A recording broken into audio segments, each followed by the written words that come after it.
In today's episode, I'm excited to be talking about how to stay in control in your life. And if you've ever felt like things are out of control or you'd like to be more in control, you're going to love today's topic.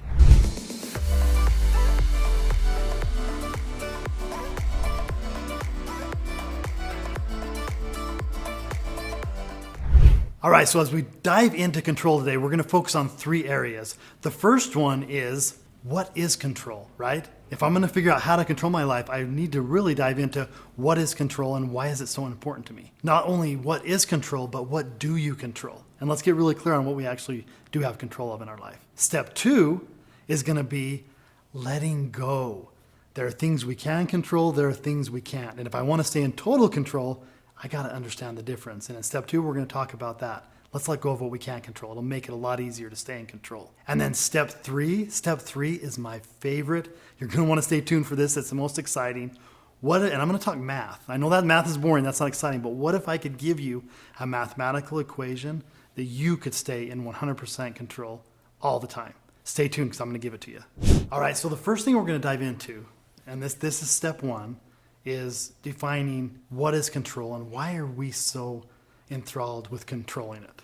And I just want you to think about for a second what in your life you actually have control over, right? Do we control the weather? Do we control how other people behave around us? You know, as you're diving into this, think about what is it that is under your control. Do we control the economy? Do we control the outcome of outside events that are sometimes beyond our reach? As you dive into step one of this and are really trying to figure out what it is you control, I want to open your eyes, because as you open your eyes, it's going to lead us into step two.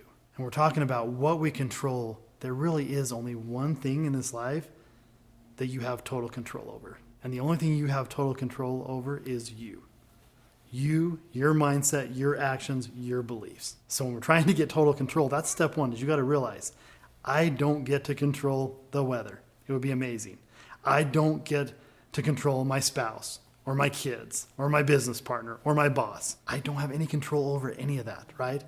They're going to do what they're going to do. Life sometimes is going to do what it's going to do. So step one to staying in control is just defining what in my life can I control. And at the very simplest level, that is you. So once we've defined what control is and why it's so important to us, the second thing we're going to do, the second step we're going to take, and this one's going to be a tough one for you. I'll just say that ahead of time, is we got to let go. We literally have to let go. Once I decide that the only thing I have 100% control over is my mind, my action, my beliefs, at some level I have to let go of that control.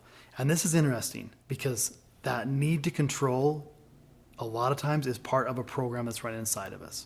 In some of the other videos, we've talked a little bit about paradigms, and the need to control comes from a paradigm. It comes from something happening in our life, maybe at an early age where things felt totally out of control, and our subconscious told us to keep us safe, to keep us protected, that we need to be in control.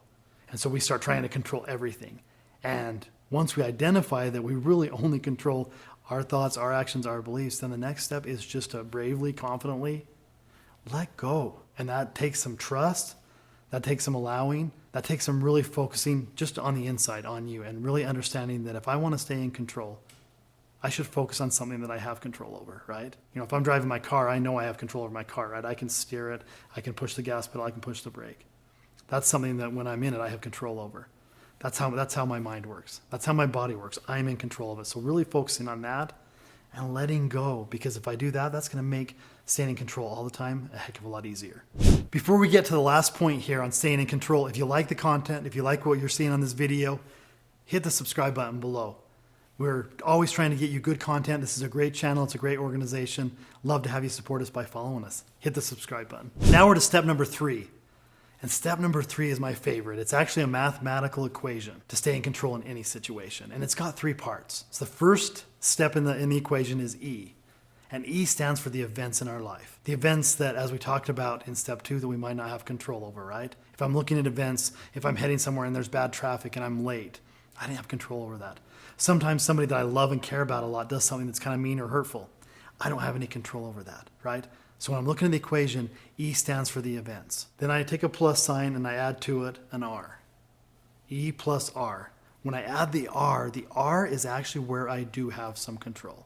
It's actually where I have all the control. And the R can stand for one of two things depending on how I approach it. The positive way I can approach it is a response. How can I respond to make it a positive situation? And then the way I take it negative is I react. So it's E plus R equals O. O is the outcome. O is what's going to end up happening because of this event that we had no control over. So, and this is something, I teach my clients a lot. I'm going to tell you, write it down.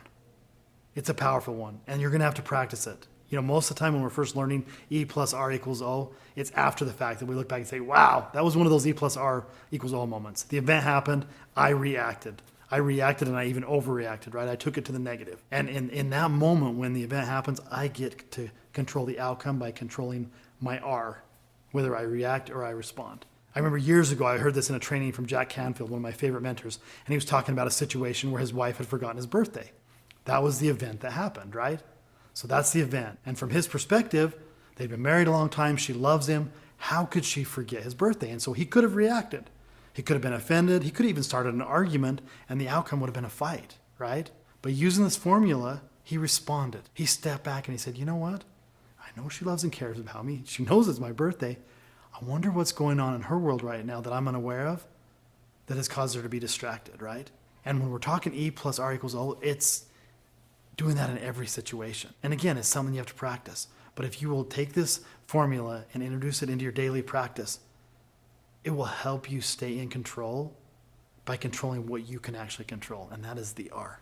If you like today's content, you like what we're talking about here, and want to hear more about staying in control and maybe even living the life of your dreams, I did a video on that. How to live the life of your dreams today. Click the link, follow it, and as always, enjoy the ride. It's a good one.